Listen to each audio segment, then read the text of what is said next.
어제 이재명 민주당 대선 후보의 이딴 발언이 화제가 됐습니다. 특검 요구하겠다, 전국민 재난지원금 철회하겠다, 실무 중심의 별동대가 필요하다.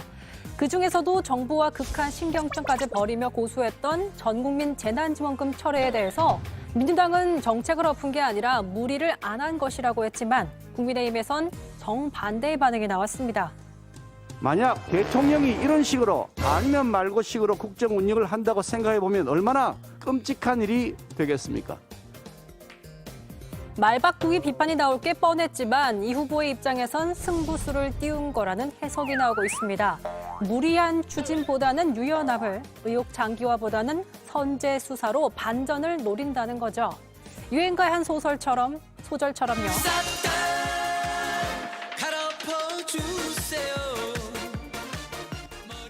이 후보에게 감지된 변화, 정체된 지지율도 싹 바꿀 수 있을까요? 예, 첫 주제는 후보 빼고 다 바꿔 물음표로 정했습니다. 일단 박운석 의원님은 전국민 재난지원금을 이재명 후보가 철회한 거에 대해서 평가를 좀 해주신다면? 저는 뭐 잘한 것 같습니다. 일단 전국민 재난지원금이 이재명 후보의 트레이드마크 같은 그런 정책이긴 하나 여론의 반응이 워낙에 좋지가 않습니다. 게다가 이제 당정 갈등으로까지 비화되니까 정치적 부담도 따라서 커졌거든요. 이게 더 늦어지게 되면은 이제 예산 막바지에 와 있는데 오도 가도 못하는 상황이 될 수가 있었어요. 근데 그런데다가 그 세수가 좀 많이 거쳤다 때문에 이제 재원이 충분할 거다 이렇게 민주당에서 얘기를 했습니다만 뜯어보니까 그렇지 않더라라는 게 확인이 된 상황에서 더 고집하다가는 오히려 역풍이 불 수도 있는 이런 상황이었기 때문에 어쨌든 본인의 정책을 고집하기보다는 지금 필요한 그런 계층에게 지원할 수 있는 방법을 통해서 지원하자 이렇게 정책 선회를 한 거는 한편으로 여론에 밀려서 한 거긴 하지만 저는 잘 판단했다 더 늦기 전에 이렇게 봅니다. 뭐 저도 당연히 잘했다고 생각을 하고요. 그 다 아시다시피 지원은 피해자에게 가는 게 맞습니다. 그런데 전국민 재난지원금이라고 얘기를 하면 코로나 사태 때 오히려 사업이 더 잘 된 분들도 있고 플랫폼 사업자라든가 배달업체라든가 이런 분들 혹은 또 공무원들이라든가 아니면 대기업에 다니는 분들은 뭐 재택근무를 했고 실제로 손해본 게 아무것도 없단 말이에요. 그런 분들도 꽤 있죠. 네, 꽤 많이 있습니다. 그러면 실질적으로 모든 그 세금을 걷어서 피해가 아니라 오히려 어떻게 보면 좀 이득을 본 사람들에게까지 똑같이 나눠준다고 하는 것이 과연 이게 공정하고 형평에 맞는 것이냐라는 그런 지적을 당연히 할 수밖에 없는 거고 계속 그 지적을 해왔잖아요. 그래서 외국의 사례도 실질적으로 피해를 보는 사람들을 중심으로 해서 그분들이 다시 그 자활의 그런 꿈을 잃어버리지 않도록 그들에게 지원을 해줘야 된다는 것들이 외국 사례들이었는데 계속 뭐 보편, 뭐 기본 이런 것들을 앞세워서 그런 주장들을 무시해 왔단 말이에요. 그러다가 이제 어떻게 보면 굉장히 큰 결단이죠. 자기의 트레이드마크 같은 그런 주장을 뒤집어야 되는 거니까. 하지만 그것도 용기라고 생각을 하고 저는 잘했다고 생각을 합니다. 두 분이 간만에 이재명 후보를 똑같이 잘했다 해주셨습니다. 아니 잘하시면 잘했다고 해요. 그렇죠. 원래 이제 뭐 정의당은 진보 쪽이지만 지금은 민주당과 갈라섰기 때문에 어쨌든 저도 보면 약간 이재명 후보가 이재명은 합니다지만 부정적 여론이 높은 것도 무턱대고 하면 좀 너무 불도저 같은 이미지가 부정적으로 비칠 수가 있잖아요. 그렇죠. 좀 어려운 걸 잘 꺾은 것 같아요. 네, 국가 지도자는 상황에 따라서 좀 유연하게 어쨌든 정책 변경도 할 수 있어야 되고 여론의 귀를 기울일 수 있어야 되고. 근데 이제 이재명 후보가 워낙에 직진 이미지가 강했잖아요. 그렇죠. 또 그걸로 인해서 많은 지지를 얻고 있는 게 사실이지만 이렇게 여론의 부담을 정면으로 거스르면서 계속 직진한다는 거는 뭘로 봐도 지금 상황이 좋지가 않았습니다.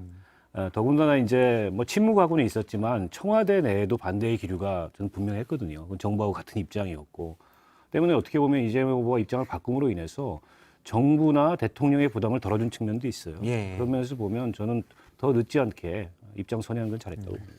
또 놀란 게 우리나라 국민들이 솔직히 말씀드려서 돈 준다는데 싫다는 사람이 어디 있겠습니까? 그거 지난번에 88%까지 지원을 하다가 나머지 경기도에서 12% 다 줬잖아요. 그럼 그 돈 받은 사람들 다 좋아하더라고요. 그 돈 주는데 뭐 다 해당되셨겠지만 그렇기 때문에 사실은 돈 주는 걸 거부하는 사람은 없는데 여론조사를 보면 전국민 재난지원금 다 모두에게 나눠진다는 것들에 대해서 반대 여론이 훨씬 높다는 거 아닙니까? 예. 그 얘기는 보면 국민들이 이제 이성적이고 합리적으로 판단을 해서 야 아무리 나한테 돈을 준다고 하더라도 이게 국가 앞으로 코로나 이후에 우리 국가 경제 앞으로 경제 상황이나 이런 것들을 고려해 보면 그건 옳지 않다라는 그런 합리적인 판단을 하게 됐다라는 것들을 의미하고 그런 면에서 대한민국 국민들 참 대단하다. 예. 뭐 본인들한테 주머니에 채워지는 것들을 그 뭐랄까 미래를 생각해서 혹은 다음 세대를 생각해서 그리고 앞으로의 그 경제 극복을 생각해서 그것을 안 받아도 된다라고 얘기하는 건 정말 대단하다 이런 생각이 들어요. 어쨌든 이렇게 특검에 대한 입장도 그렇고 전국민 재난지원금도 그렇고 좀 곤란할 수 있는 문제를 다 입장을 바꿨어요. 근데 그 배경이 되는 건 일단 지지율이 좀 정체 상태를 보여서 이른바 역벤션이 있었고 상대적으로 윤석열 후보에 비해서 좀 차이가 나다 보니 이렇게 했다라는 분석이 있습니다. 최근에 지지도를 보면 오늘 나온 갤럽의 지지도입니다. 사자 지지도, 가상대결 지지도를 이제 이재명 후보와 윤석열 후보만 따로 빼내는데 오늘 나온 거는 윤석열 후보가 42%, 이재명 후보가 31%로 11%포인트 정도 차가 있고요. 그다음에 그제 나왔죠. 어제죠. MBS의 대선 후보 지지도를 보면 역시 이제 추이를 같이 보면서 볼 수 있을 텐데 여기서는 이재명 후보가 좀 반등을 하고 윤석열 후보가 조금 하락하면서 1%포인트 차이입니다. 빨간 선이 윤석열 후보고 파란 선이 이재명 후보인데요. 둘 다, 근데 좀 궁금한 게 둘 다 전화 면접 조사거든요. 보통 ARS는 정치 고관여층의 참여가 높아서 보수층 유권자들이 많이 나온다로 알려져 있고 그렇게 이제 여론 분석 전문가들도 평가를 하고 있는데 둘 다 방식이 같아요. 그런데 지지율 추세나 이런 게 차이가 좀 있어요. 이건 어떻게 봐야 될까요? 뭐 확실하게 윤석열 후보는 컨벤션 효과를 보고 있는 거고요. 예. 그에 반해서 이재명 후보는 별로 컨벤션 효과를 누리지 못한 게 여론조사 결과로 전 대비되고 있다고 보고 예. 그러나 이제 지금의 여론조사가 얼마나 의미가 있을까 이런 생각이 듭니다. 대선이 아직도 3개월 반 정도가 남았어요. 이 대선이라는 선거에서 3개월 반이라는 시간은 몇 번의 이런 반전이 일어나도 일어날 만한 시간이고 예. 또 두 후보 다 이러저러한 리스크들이 있고 또 잠재되어 있는 여러 가지 위기 요인들이 있단 말이죠. 게다가 또 이제 정책 경쟁이 본격화되면 그 정책 경쟁에 따라서 국민들의 반응도 시시각각 달라질 수 있기 예. 때문에 지금 여론조사를 가지고서 어떤 뭐 대세 같은 게 형성이 됐다고 판단을 하거나 어떤 지배적인 흐름이 형성됐다고 판단하는 건 좀 섣부른 것 같고요. 그러니까 이재명 후보 입장에서는 국면 전환이 필요한 시점이죠. 어쨌든 대장동 의혹에서 여전히 벗어나지 못하고 있는 예. 상황이고 그리고 이러저러한 이제 정책 메시지들을 던졌습니다만 그게 별로 효과적이지 않았던 거예요. 이렇게 국면 전환이 필요한 시점에 어쨌든 특검을 전격적으로 수용하겠다.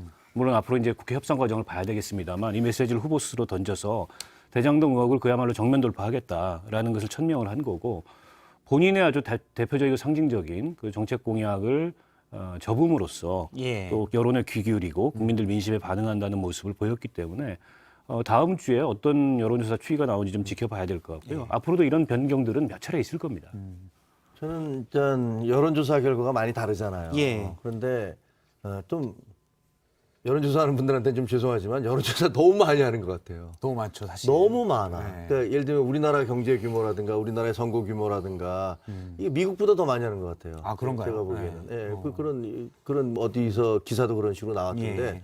너무 많이 해서 여론조사 피로감 같은 것들이 있고 그다음에 그 답변 예를 들어 응답률 같은 게 너무 낮잖아요. 예. 그래서 좀 근데 그것도 마찬가지인 게 TV 토론도 그래요. 지난번에 이 여야 정당에서 TV 토론하는 걸 보면 그 특히 국민의힘 같은 경우는 TV 토론을 위한 토론을 계속하고 있는 것 같더라고요. 좀 더 내실 있는 토론을 하려면 저희가 여기서도 얘기했었지만 어떤 주제를 가지고 국방이면 국방, 뭐 예. 이걸 가지고 외교면 외교, 뭐 좀더 깊이 경제면 들어가서. 경제 이걸 가지고 하는 게 아니라 모든 방송사들이 똑같은 주제를 가지고 돌아가면서 하니까 후보들은 그냥 허덕허덕 하면서 쫓아다니고 퀴즈쇼 같은 걸 하고 말이죠. 시청률 때문에요, 시청률.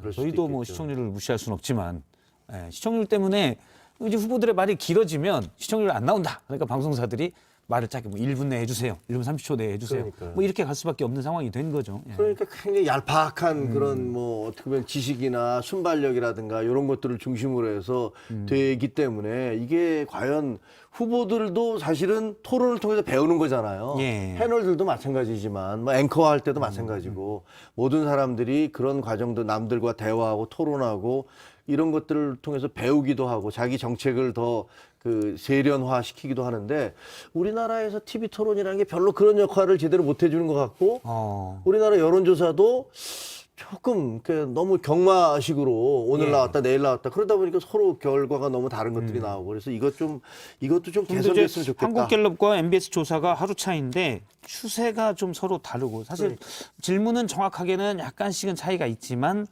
둘 다 조사 방식은 같은데 네. 약간 그래서 신뢰성이 좀 떨어진다는 얘기도 있을 수가 있어요. 네, 그게 하나고 그다음에 두 번째 이제 말씀하신 하나가 게 저희도 너무 길게 얘기하시면 또 시청률이 떨어지니까 저희도 짧게 왔다 갔다 하는 걸 원하는데 그게 야 하는가요? 아프네 아파.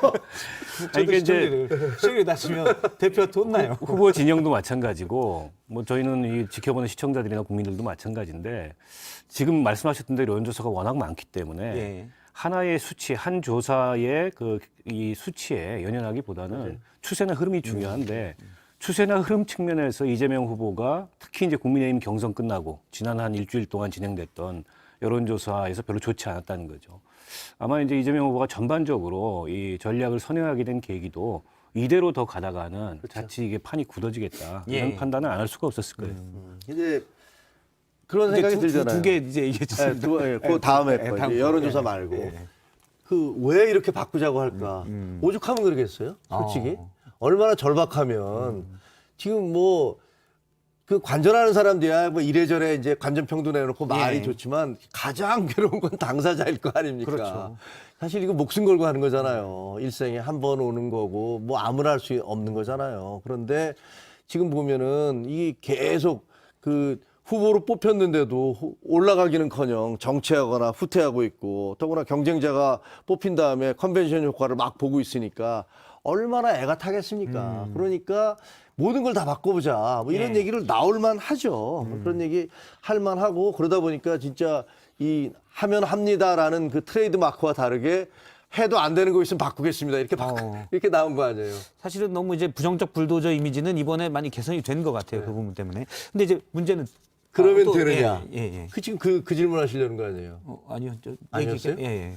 그럼 그렇게 바꾸면은 예. 과연 얼마나 효과가 있을 있을 것이냐? 거죠. 예, 맞습니다. 그 질문. 예. 그래, 그 질문 하시려는 것 같더라고요. 근데 그거에 결국 정치는 말과 타이밍이잖아요. 뭐 다른 게 있는 게 아니고 적절한 말을 적절한 타이밍에 해야 되는 건데 아까 말씀드린 대로 이번에 내가 이제 전 국민 재난지원금에 대해서 바꾸는 건 뭐 말과 타이밍이 괜찮았다고 생각을 돼요. 예. 그런데 문제는 이 후보가 이렇게 바뀌는 것을 상쇄하는 일들이 자꾸 벌어지고 있잖아요. 후보 예를 캠프에서 벌어지는 일들. 예를 들면 뭐 지난번 얼마야 뭐 어떤 분이 그런 얘기 했잖아요. 그 김혜경 여사와 김건희 여사가 뭐 하나는 두 자녀의 뭐 하고 하나는 한준호 의원이 이제 페이스북에 올렸던 그렇죠. 글이죠. 한 분은 무슨 뭐 조금 이따 토리 저희가 엄마고 두 조금 자녀 이따가 저희가 엄마고. 썰픽에서 다룰 예정입니다. 아 그래요? 예. 뭐 이런 식으로 해서 굉장히 이건 굉장히 부적절한 발언이고 야 이게 뭐야? 뭐 이런 얘기들로 해서 후보 쪽에서 이런 것들을 만회하려는 그런 것들을 그냥 깎아먹는 얘기 있고 또 하나는 저는 후보 본인도 마찬가지라고 생각해요. 예를 들면 야구장에 간 거 있잖아요. 예. 그게 야구장에 간 게 본인은 이제 그 여러 가지 그 부정적인 네거티브 유언비어 이런 것들을 상쇄하고 내가 우리 집사람하고 우리 예. 부인하고 아내하고 이렇게 가까워라는 걸 보여주기 위해서 가신 것 같지만 보는 사람들은 또 일각에서는 좀 그게 오히려 부자연스럽다. 얼마 전까지 그렇게 막 뭐 변장한 사람도 등장하고 막 이런 모습들을 예. 보였는데 갑자기 또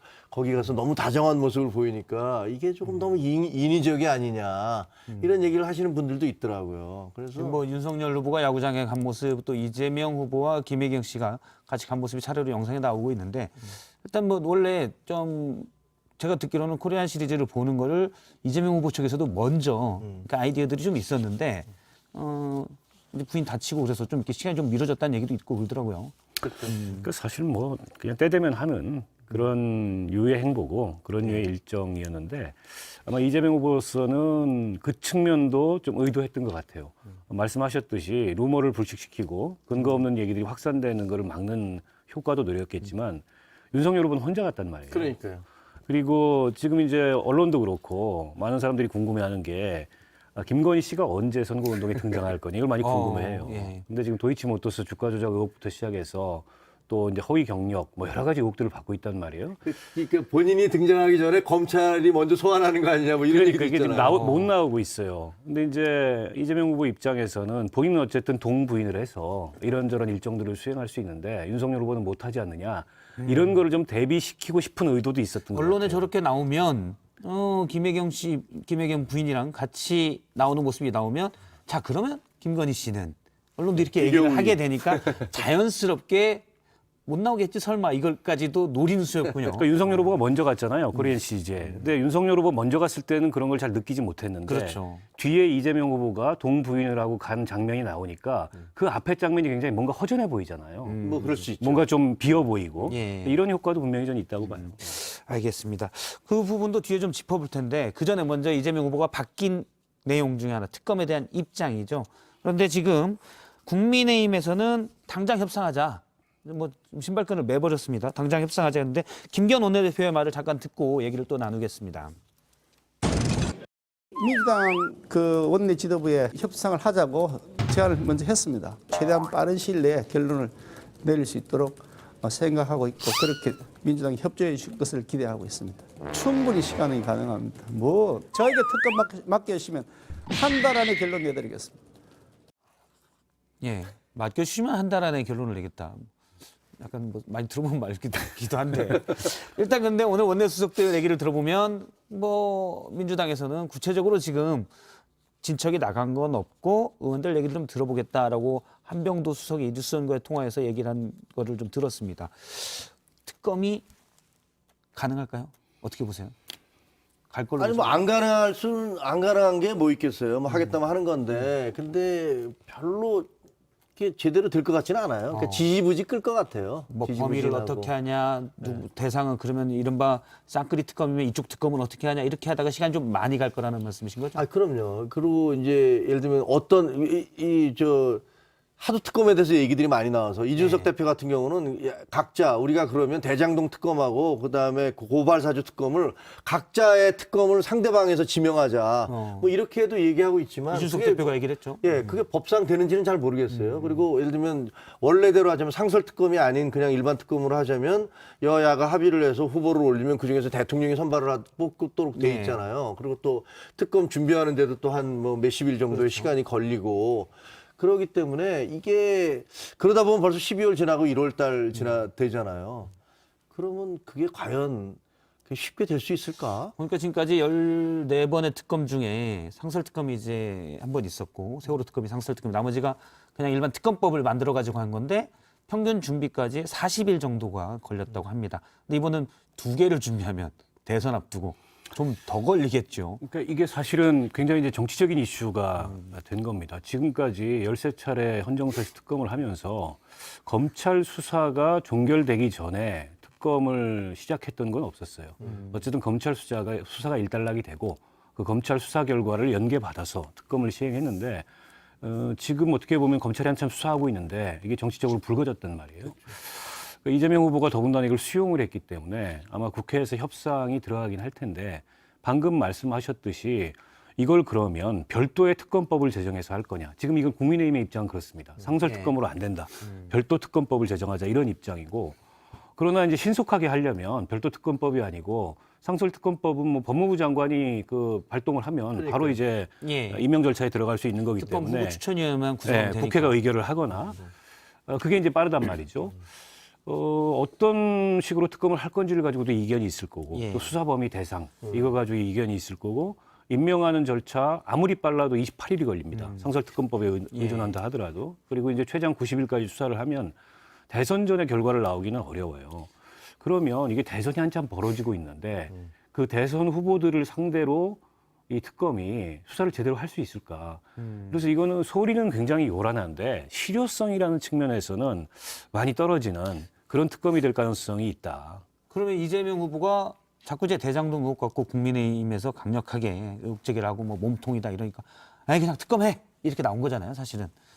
근데 우상호 의원 같은 경우는 오늘 뭐 그런 얘기를 했거든요. 대선 전국에서 대선 후보들을 특검하는 거는 맞지 않는 것 같다. 사실은 특검에 따라서 특검이 어떤 입장을 내느냐에 따라서 뭐 국민들이 다 판단이 바뀔 수가 있잖아요. 적절하다고 보십니까? 특검 자체는? 이게 자칫하면 그 검찰이 대선을 주도하는 이런 특검이 상황이 주도하는. 특검이 대선을 주도하는 이런 상황이 될 수도 있어요. 별로 그렇게 바람직하지 않고 그러나 대장동 사건에 대해서 어쨌든 지금 의구심이 여전히 남아있단 말이에요. 그리고 예. 검찰이 수사를 제대로 하는가에 대해서도 서로를 의심하고 있어요. 그렇죠. 국민의힘은 국민의힘대로 안 한다고 하고 민주당은 민주당대로 안 한다고 하고 그렇게 되면 특검 이외에는 도리가 없는 이런 상황으로 점점 몰려가고 있는데 바람직한가의 측면에서는 저는 그다지 바람직한 모습은 아니라고 봅니다. 그리고 이명박 정부 때 그 내곡동 사저부지 매입 예. 의혹 사건 뭐 특검 했었잖아요. 그리고 대통령이 당선이 됐어요, 이명박 후보가. 그랬더니 특검이 별 문제 없다 이렇게 결론을 내렸잖아요. 예. 그러고 나서 어떻게 됐어요? 몇 년 뒤에 그걸 가지고서 지금 문제가 돼서 지금 구속돼 있는 거 아닙니까? 다스는 누구 겁니까가 이제 네. 거기서 나온 거죠. 그러니까요. 예를 들면 과연 특검이 대통령이 뭐 저 두 분 중에 한 명 혹은 뭐 어떤 분이 될지 모르지만 예를 들어서 저 두 분 중에 한 명이 됐는데 특검이 자, 이 대통령이 된 사람이 지금 범죄자입니다. 이런 결론 내릴 수 있을까요? 현실적으로? 물론 이제 누가 특검을 맡을지는 모르고 특검이 될지도 모르고 누가 특검을 맡을지도 모르지만 네. 우리가 과거에 본 바에 하면 된 사람은 죄가 없고 떨어진 사람은 죄가 있을 수도 있죠. 그럼 국민들은 어떻게 해야 돼요? 이거 뽑힌 사람은 지금 그 내란이나 외환죄가 아닌 다음에는 소추할 수 없잖아요. 예. 그러면 대통령이 당선이 됐는데 특검에서는 이 사람은 이 죄가 있다라고 결론을 내리면 그러면 어떻게 되나요? 국가는 이 죄가 있는 사람과 그분을 대통령으로 식물 대통령이 되겠죠 그 순간에. 그러면 김중현 센터장님도 지금 특검은 바람직하지 않다고 보시는 건가요? 저는 그냥 정치적인 제스처라고 생각을 해요. 그리고 이재명 후보가 지금 얘기한 것도 이런 것들을 다 계산을 해서 얘기했을 거라고 생각을 해요. 실질적으로 가능한 게 아니다라는 거를 뭐 몇 달 전에 한 것도 아니고 뭐 한 달 전이나 뭐 이런 것도 아니고 지금 얘기하는 건 이제 국민의힘에서도 강력하게 특검을 초기부터 주장을 해왔지만 어쨌든 특검이라는 거를 이슈로 만들어서 이재명 후보와 민주당을 공격하는 소재로 그렇죠. 활용하는 거는 의미가 있다고 보나 실제 이 특검이 실효성이 있을 거다 이런 판단은 아마 그렇게 판단하지는 않을 겁니다. 왜냐하면 대선 국면에서 어쨌든 두 정당의 후보가 그야말로 생사를 걸고 싸움을 하는데 예. 어떤 특검이 그걸 수사를 제대로 할 수 있을까요? 그래서 저게 만들어 놓고 진도는 안 나가는 그러니까 주변만 이렇게 그냥 이 뒤적이는 이런 특검이 될 가능성이 있어요. 누구든지 소환할 때마다 상대편에서는 우리 편 누구 소환했는데 이건 정치적인 행위다라고 공격을 할 거 아니에요. 그러면 상대판도 마찬가지고 그러면 끊임없이 이 대선 과정은 특검이 누구를 소환했느냐, 누구를 소환 안 했느냐 하면서 이게 그 수사가 제대로 되고 있느냐 그 얘기만 하다가 날 셀 예. 거예요. 날 새고 말면은 이게 뭔 사실 결론이 내려지? 국민의힘 입장에서도 이런 생각이 좀 드네요. 왜냐하면 일단은 지금 윤 후보가 지지율이 좀 앞서 있다고 생각될 텐데 특검이 어떤 얘기들 나오느냐에 따라서 또 변수가 크게 될 수 있잖아요. 이런 것도 불안해질 수가 있을 것 같아요. 예. 김기현 원내대표가 한 달 내에 다 하겠습니다 얘기하는 거는 제가 보기엔 적절치 않은 얘기고요. 그게 어떻게 한 달 내에 다 뭘 해결해 드릴 수 있습니다? 예. 뭘 한 달 내에 해결할 수 있어요. 그게 그 아주 사소한 사건도 취재도 어떤 취재든지 그렇게 간단하지 않고 그렇죠. 더구나 범죄 혐의에 대한 그 수사는 그렇게 간단한 게 아니에요. 이것처럼 대장동처럼 엄청난 이제 사건을 수사 대상이 예. 두 후보만은 아니잖아요. 뭐 곽상도 의원부터 전 의원부터 시작해서 여러 수사 대상들이 있기 때문에 특검이 어떤 수사를 하기는 할 텐데 이게 이제 대선판과 상호작용을 일으키면서 굉장히 정치적으로 어려운 상황에 빠질 가능성이 높다. 알겠습니다. 시청자 의견을 일단 이재명의 변신에 관한 시청자 의견을 보면 Y땡땡땡땡님은 독불 장군의 강골 이미지는 진작 버렸어야 했다. 잘했다라고 했고요. J땡땡땡님은 이재명 후보는 뭘 해도 불안하다. 불안감 없애는 게 우선이다라고 지적을 했습니다.